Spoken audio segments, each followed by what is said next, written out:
Alright, you guys read the titles, so you know what we're getting into. We've got 3 episodes to cover because I've been gone long enough that 3 episodes of Fire Force have come out, including a new opening, which is actually going to be its own little video that I'm going to talk about for a bit. But yeah, I'm going to try to keep this as narrowed in and brief as possible, as brief as a 3-episode breakdown and review can be. So let's get started.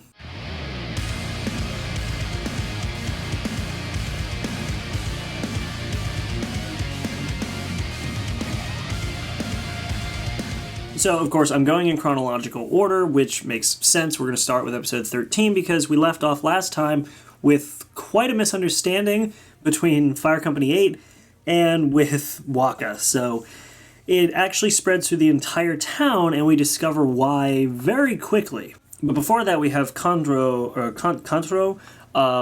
recovering after he hurt himself again, or sort of reignited his pyrokinetic abilities and began to char his skin over again.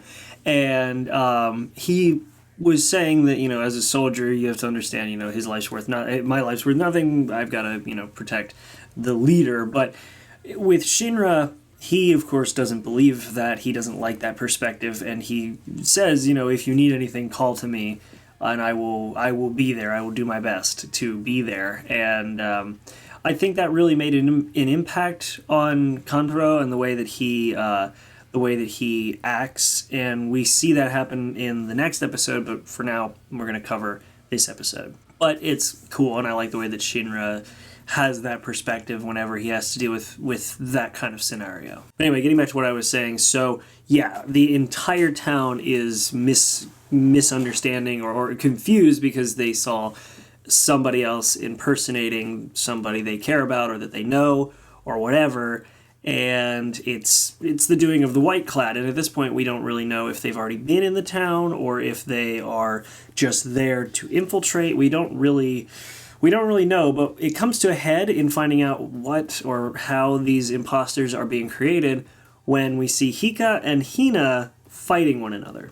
And with this, we have Arthur knee one of them in the face, and while the entire Fire Company 8 is just like ridiculing and beating on him for doing that, he points out it's a little old man dressed like them, and they still think he's an idiot. And then the really weird thing happens, and his face reverts back to the old man's face, and we see how they were doing that pretty much immediately after that. So we're introduced to a actually rather interesting white-clad character called Yona, and yeah, so his ability is he uses fire to heat up and dilate different parts of the person's face, and he will change their look, and he can change them to impersonate people, and he's very art-centric, but also very demented in a lot of ways, because he, without hesitation, creates somebody's face to look a certain way, and then says it's hideous and burns them until their head explodes.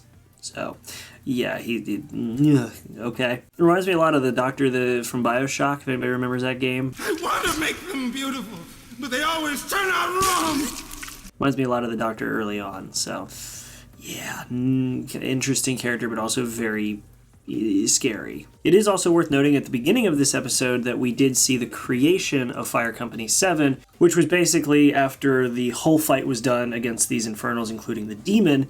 Then the Fire Company, I believe it was 4, showed up and made the group within this proto-nationalist city into an official Fire Company. Yeah, of course, after Kandro can't fight anymore and leaves it up to Shinmon Benimaru. So yeah, that was the creation of Fire Company 7, so already Waka does not want to be part of Fire Company, but he is now, and he's the leader. Now, while Waka is going around trying to figure out what was going on with Fire Company 8, and if what he saw was a misunderstanding, and trying to piece together what all these misunderstandings are, more Infernals start cropping up, because now the White Clad is here, and they're here to create a ton of Infernals and try to take out Fire Company 8, which it's kind of interesting how Fire Company 8, with their mission and their main objective being to bring out any of these potential suspects.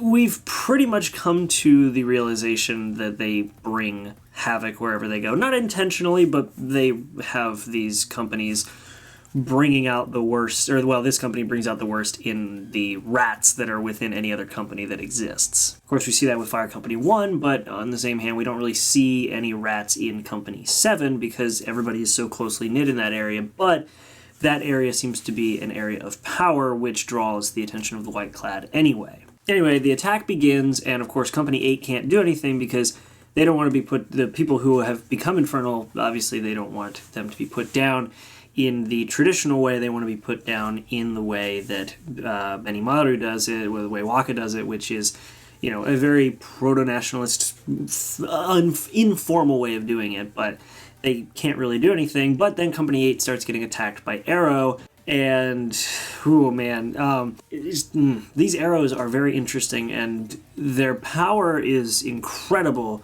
but later in another episode that we'll talk about in a bit, we see that Shinra is more powerful. So an arrow comes to attack, and Maki tries to stop it, can't stop it, so she turns it into a sputter, which was great.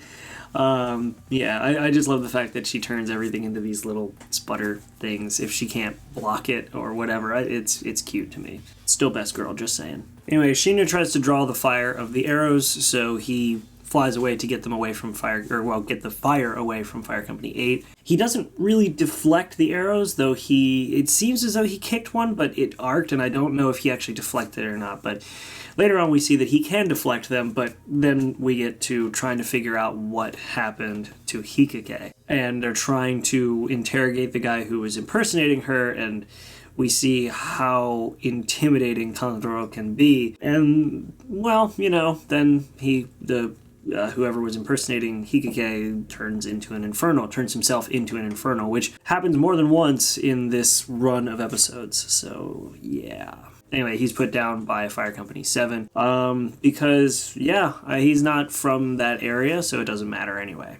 Meanwhile, though, during all this confusion in the town with Waka trying to figure out what's going on, Kandoro trying to figure out where Waka is, Fire Company 8 not sure what to do, Arthur and Shinra trying to figure out where these attacks are coming from, we get just to follow Shinra and Arthur as they go up against Haran and Arrow, and it's an interesting fight, I'll put it that way. So Haran and Arrow have clearly fought together before because they don't get in each other's way, they are very coordinated, they can fight well. Shinra and Arthur aren't quite in that scenario and keep getting in each other's way until they finally figure out what the best course of action is for fighting. And once they figure out this sort of course of action to fight properly, they do a pretty good job. The animation in this is top-notch, and they pretty much lay into these two really well to the point where Arrow retreats. Well, Arrow is told to retreat by Haran, and Haran sacrifices himself and eats one of the infernal-creating bugs.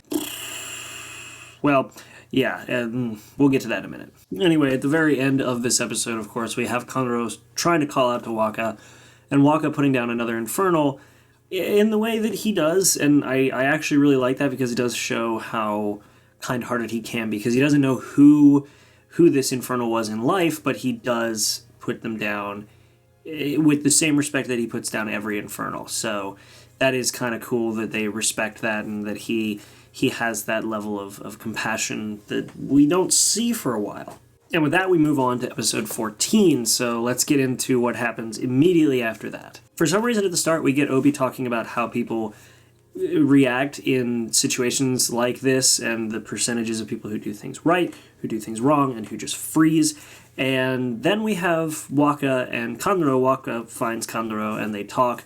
And I tell you what, when he wants to control a crowd, Waka is amazing at controlling a crowd because he just commands authority like nobody's business, but he can't see that in himself.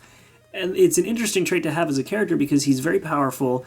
He has this incredible charisma to have all these different, to give these commands to people and have them just listen without any hesitation. And he doesn't realize that until Kandoro kind of drills it into his head and says, "It's up to you, go do it." And he does it in quite a show-offy way. So Waka tells Kandoro to get off of the watchtower, and we see why almost immediately after that, because we have Yona kind of like celebrating the beauty of everything or whatever. His character is so weird. And then with that, Waka takes the watchtower and flies it up into the air. He's a show-off, and he basically just tells everybody that, well, we've been infiltrated and people are impersonating other people. We don't know who, we don't know what. So just fight. He just tells them to fight each other. And so, like they do with every infernal scenario, they treat it like a festival. And with that festival, it's a fight festival. And everybody starts just beating the crap out of each other, which I think is hilarious. Meanwhile, back with Shinra and Arthur and Ero and Haran, Haran becomes a demon. He becomes a demon in the city, and Ero completely retreats, or rather finds a different location to try to do something that pays off later. Well, it doesn't pay off for her, but it pays off for showing how strong Shinra is later in the episode, but we're not talking about that yet. So, yes, Haran becomes a demon, and it kind of reminds Shinra of his past, and specifically the demon that he saw in the fire at his house. Anyway, the fight continues. Maki and Tamaki punch each other in the face, which, I mean, considering how I would think with Maki's strength she would have taken out Tamaki, but they both take each other out, so whatever, fight continues. Anyway, so for some reason the demon like jumped and then jumped back down. Like they gave him like a dramatic entrance, even though I thought he was right in front of them, but whatever. And yeah, Shinra sees this demon and is reminded, like I said, of what happened in his past and kind of freezes up, and we get hints at something bigger that I'm not exactly sure what will pay off to later, but the demon immediately attacks, Arthur blocks it, and then Shinra has a straight up panic attack. It's this really weird thing where, like, he sees these skeleton legs and he's just completely wigged out by it and screams, and Ero points out that it was an Adola link, and I don't know what an Adola link is. I don't think we've been told what that is yet. And so she was saying that the fire that Shinra has is the fire to burn down humanity. Of course, he wants to use it to save humanity. So conflict here, of course, a natural conflict of him wanting to be a hero and them wanting his abilities for destroying the world. Anyway, something that I thought was hilarious after this very serious moment was Arthur flying by going, "You gotta help or what?" He crashes into the dirt. I like the way they broke that up. It was kind of funny, especially after that really serious moment there. Anyway, so they actually have quite a hard time facing off against this demon. Shinra takes some pretty good hits. Arthur takes some pretty good hits and some pretty close calls. So obviously this demon is a very difficult opponent for them. And even a very difficult opponent, as we saw, for Kandoro in the past and Waka today. But right as the fight really seems to be not in those two's favor, here comes Waka, ready to fight, and the fight is pretty epic, but we get a little cut between first to finally discover where Hikage is. And I gotta say, I'm actually very interested in Hika and Hina as a character. I want to know more about their abilities. Like, we see a glimpse of whatever their abilities are, but I have no idea what it is, and I want to know. We finally figure out where Hikage is, and she was trying to get candy, and apparently it wasn't enough, so she walks out. Well, she blows these two guys out of the store and walks out, and her entire kimono is on fire. And because this is a fight festival, we have them like, oh, hey, we don't know if they're imposters or not. We could beat them up and turn into these fire fox things. It's so cool to see, but I want to know more about what those abilities are. We didn't get any context to it. It's just, hey, look, they're on fire now, and this is their ability. So I want to know more about that. And also, they light them on fire, and it's very, very, very disturbing to hear them scream. Not Hikage and Hina screaming, but the people that they were lighting on fire. But right after this, we finally get to see what happens when Waka really opens up, and he lays into this demon, and he actually, like, hurts his hand. He hits it so hard and it doesn't crack. So very powerful. This demon is definitely one to reckon with, and I'm really, really excited to see like more of these demons and how they work. But this fight kind of quelled my excitement for a little while because damn, is this good. He of course recalls that the only way that they were able to defeat this demon previously was by creating a giant crater, and I say they, it was actually just Kandro, but the only way that he defeated that demon was with a giant crater. So instead of creating a giant crater in the ground, Waka takes him up into the sky, where he's going to blow him to pieces. But immediately after Waka devises this plan to fly up, he's kind of countered, or not countered, but almost countered by an arrow from Arrow. And now we have Kandro seeing this, trying to help and just hurting himself more because of his tephrosis. And this is where I'm actually really interested in what exactly I want to know what an Indola link is, but I also want to know what this sort of extra ability is with Shinra, because we have Kandro trying to help, and he realizes he can't do anything, so he calls out to Shinra, and Shinra's legs kind of feel something. I don't exactly know what it is, but he sees the arrow flying towards Benimaru, flies up, and does his best to kick it out of the way. And I know that it's just for show, to kind of show off how how fast he's going, but as he's flying up, they show like sonic booms, like he's traveling unassisted at Mach 2 because there's 2 booms. I don't think that that's really the case. I don't think that Shinra would travel past Mach, but it's an anime, so it's possible. I guess we'll see what exactly that was. Or actually, no, we don't really get a payoff, but he does catch up with the arrow, so he is fast as hell. Also, something fascinating that I noticed was that Arrow's eyes are arrows, but they seem to change direction, and I don't know exactly what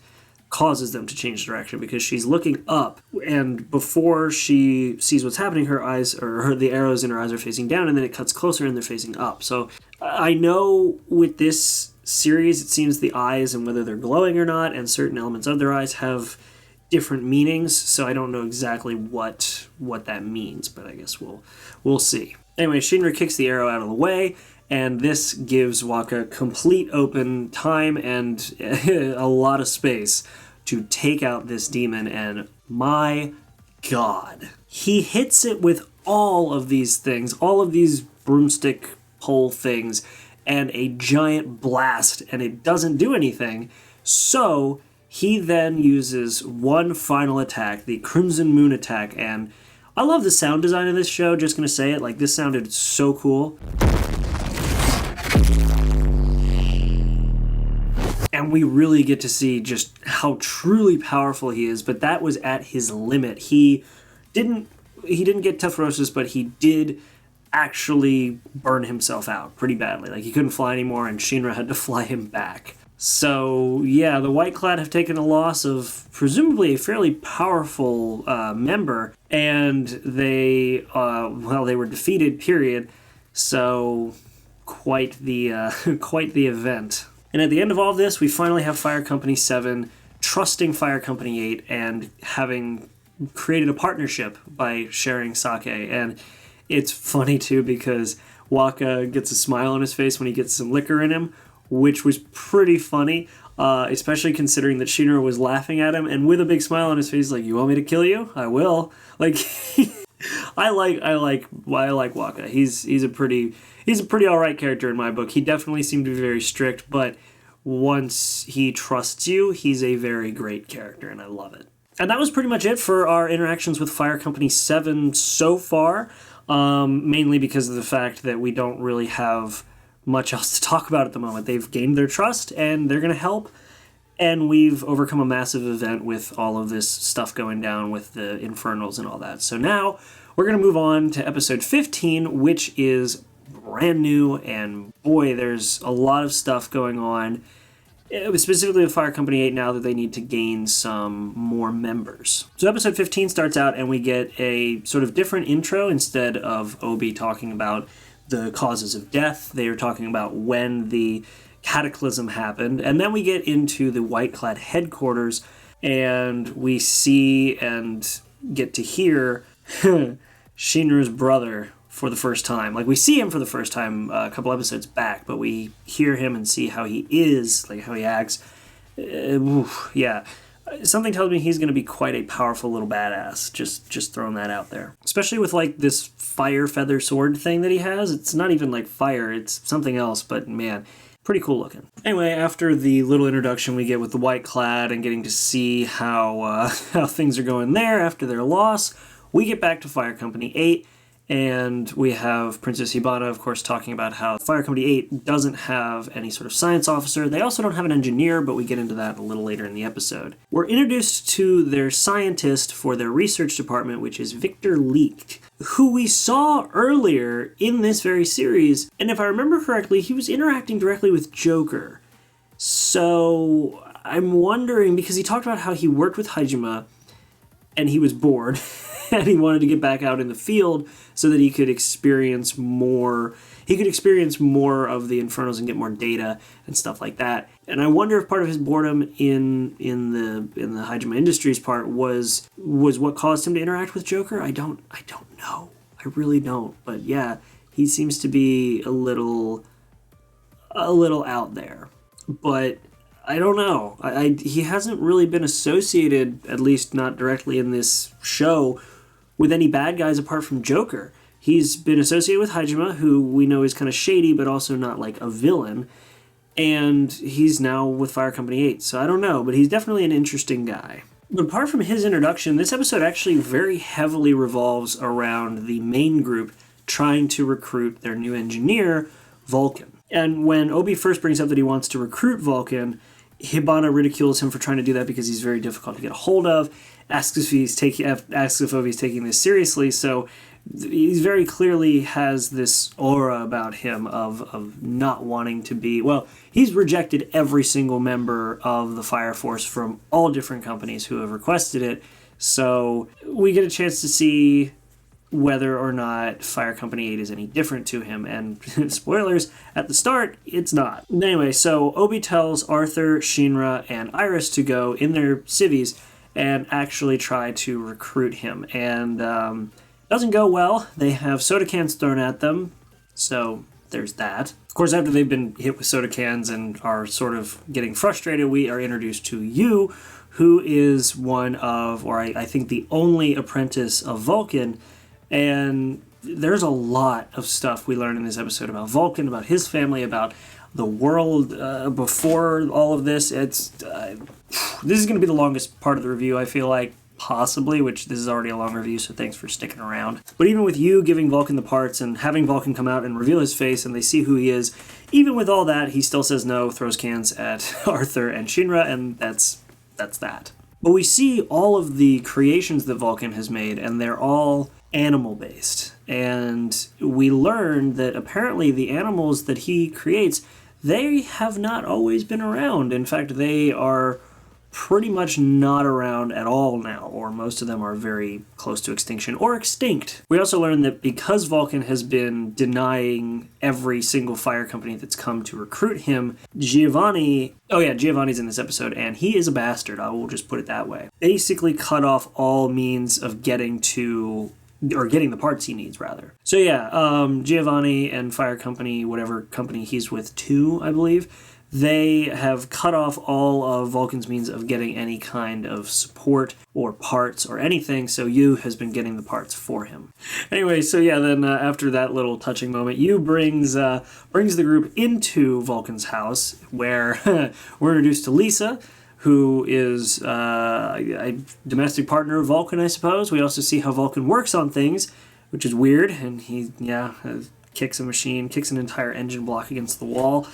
What an odd guy. Anyway, he throws cans at them after he realizes they're in there, and afterwards Lisa says that he's back. Giovanni's back. And we learn a lot about what has been going down with Vulcan's family. So Giovanni's already a really disturbing guy. He's very off-putting in his mannerisms and in his look. And we learn that, of course, Vulcan has no means of getting parts because of Giovanni and because of Hajime, and potentially Giovanni also turned Vulcan's dad and grandfather infernal. So that's not exactly the best way to make first impressions, but that's apparently how Giovanni went about it. And after quite a heated exchange, Giovanni leaves and Vulcan comes back inside, but this is not the last that we see of Giovanni this episode, and this is also not the last, though it may have been the attempt to be the last time Giovanni has to deal with Vulcan.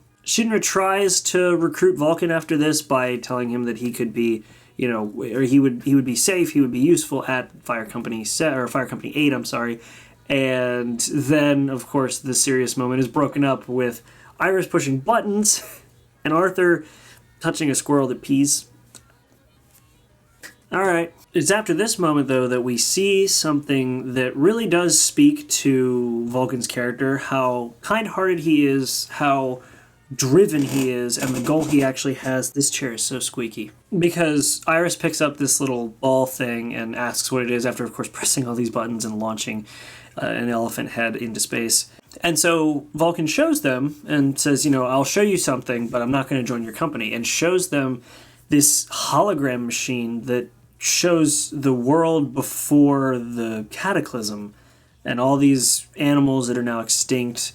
It's beautiful, and it was actually really cool to see, because it's interesting to find out that this world, these characters have never seen these animals before. So it kind of puts more depth into this world and shows us what the world was like beforehand and how different it is now. We learn that, of course, with the way the world has been fluctuated and destroyed, migratory birds went extinct because they had no need to migrate anymore. They had no place to migrate to. And with the ocean, there were no more whales, no more fish, certain fish, I believe. It was wild. And after all of this, we know now Vulcan's goal, which is to bring these extinct creatures back. And it's incredible to see a character written to be this driven, because his overall goals are pretty lofty. And it's probably going to be difficult for a writer, no matter how good you are, to make a character with these lofty of goals not feel like he's missing his goals with everything he does. Because he's going to have to achieve little by little certain goals, and that's just going to have to be how it is. So if they don't have him achieving these goals, we're going to feel like we've been kind of shorted our satisfaction of him achieving something. Anyway, with that, we get a little bit of backstory on Lisa. We see, of course, that she ran away, and Vulcan found her, so she's been living with him. And yeah, that really was all we get of her right now, though I feel like for some reason, there's more to her than that, but maybe I'm wrong. And after her little bit, right as they're about to leave, Shinra has this very intense vision of Giovanni, and his legs hurt again, and Giovanni's out for blood. He's going to kill, or try to kill, Vulcan. So they're going to have to really...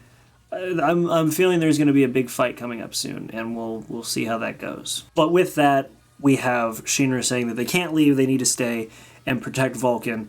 And I feel like that protection of Vulcan, like them helping him fight, will probably end up being their in to get him to join Fire Company 8, because they'll see that Company 8 is different. But I don't know. Then the episode ends. We get a different ending, which is really interesting, very centered around like the human nervous system, as well as sort of Shinra and Shinra and his brother Sho, as well as something very centered around Shinra's mother. So not sure exactly what they're doing here. The last ending, had a story to it that was all about Iris's past, so I'm wondering if this is going to be more about Shinra's mother, but I really don't know. I'm curious to see, but otherwise, that was all 3 episodes done. We did it, boys and girls. We finished all 3 episodes in one video. It only took me 53 minutes to record it, so this is a brief video for a 3-episode review, but my god. Overall, though, I think these episodes were pretty good. The way they wrapped up the arc inside of the city with Fire Company 7 was really good. We definitely have a lot more going on in the background now with the White Clad, and the fact that Fire Company 8, wherever they go, seems to bring out White Clad and make them kind of force their hand and make them do whatever they were planning to do, but faster. That's pretty cool, and I feel like that's going to be a running theme for most of this series. On top of that, we, of course, have the moment of interaction with Vulcan, and we now have the introduction of Victor, and more stuff to come now that we know that Victor has some sort of tie or affiliation with Joker, And of course, Joker has been sort of the overarching sort of mystery man of the series. So I'm really curious to see what else is going to happen. But apart from that, guys, I hope you enjoyed. If you sat through this entire video, thank you so much. You are definitely a Steel Frodo super fan. I appreciate you. And that's it. I will see you guys. Now that I'm all caught up, I will see you guys in the next video. Please make sure to be there. We're doing Ruby tomorrow, so if you stick around to the end, you'll know that we're doing Ruby tomorrow. Yeah, thanks for watching, guys, and I'll see you all in the next video. Make sure to be there, like and subscribe, comment, and have a good one. Hey guys, just hopping in at the end here. Thanks for watching through the whole video. I hope you enjoyed it. I do still have merch. I've actually had it for quite a while, but not a lot of people know about it or care. And so if you guys want to support me or check it out just because it looks cool, go to the link in the description. You can see some of the designs I have, like the Steel Frodo in Steins Gate design, or even the Mob Psycho 100 design, and maybe even buy one if you like it, or don't. I cried myself to sleep at night anyway. So either way, guys, hope you enjoyed the video. Thanks for watching again, and I'll see you in the next one.